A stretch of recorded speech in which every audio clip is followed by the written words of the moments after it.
Ayan, magandang gabi po sa inyo mga ka-farmer. Let's go farming na po. 8 days na po yung ating mga alagang sisiw. Kanina po nagtimbang ako sa kanila. Ay magaganda na po yung kanilang mga timbang.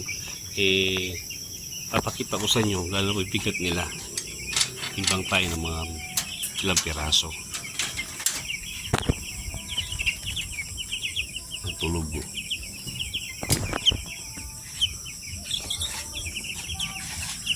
Ito.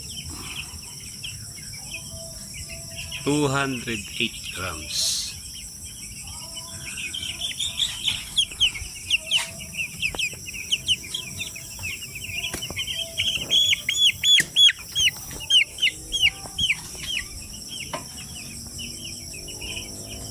$268. 8 days pa lang po yan.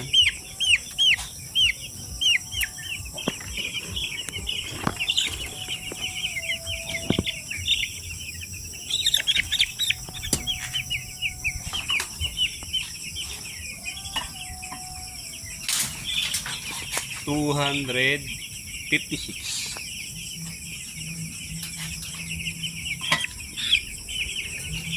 Ayan po. Di bali ang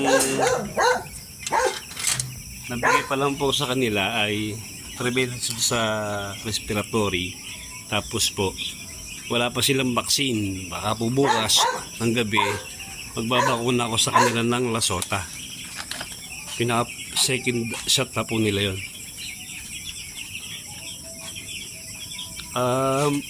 Siguro po ang mortality nasa nasa 6 or 7 piraso mula po nung kinarga ko sila. Makikita ninyo ang lakas na po nilang dumumi, malakas na po silang mag-produce ng dumi. Kapag ganyan po malakas na po silang kumain. Ang naubos na po nila ay nasa 1.5 sako po ng chick booster. Yung init po ng panahon, medyo kaya-kaya pa nila kasi mga bata pa sila, ilang days pa lang sila. Hindi pa sila ganun hinihingal. Tsaka medyo hindi na masyadong mainit sa Lucena.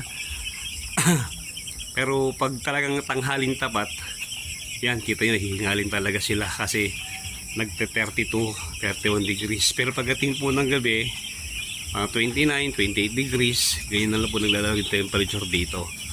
Nagbigay na rin po ako sa kanila ng probiotic nung pagkatapos ko po magbigyan ng ng prevention.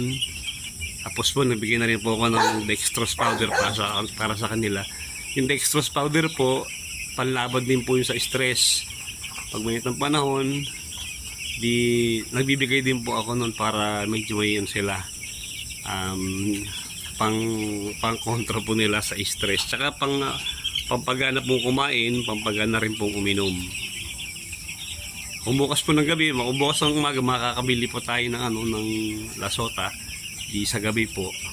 At least po sana before mag 10 days makasaksakan sila ng second shot yung po Lasota para mas sigurado tayo na kung hindi sila tatamaan ng matitinding mga sakit. Tapos po pang 12 days nila yung prevention po ulit tayo para wala tayong magiging problema sa pagpasok natin ng grower stage. Maganda po yung timbang nila. Yan po ay kumbaga sa tagal ko nag-aalaga ng 45 days. So pag 8 days tumimbang sila ng 200 grams o 7 days, maganda po yun. Aabutin kayo ng mga 15th day, nasa kalating kilo na po yung mga yan. Basta ang pakain po ninyo ituloy-tuloy, pati po yung painom ninyo. Huwag nyo lang po silang titipirin sa pakain. Kasi po kapag tinipid nyo sila sa pakain, mas mabagal yung paglaki nila. May mga pagkakataon pa nga po pagka hinataw nyo sila ng pagkain pagdating sa grower stage, hindi sila ganun kabilis lumaki pag nabibitin sila sa pagkain. Kaya dapat talaga tuloy-tuloy po yung unlimited na pagkain sa kanila para maisagad natin yung kanilang laki. Mga 25 days, 26 days pwede na po mag-harvest. I-update ko po kayo kung ano pa yung improvement nila.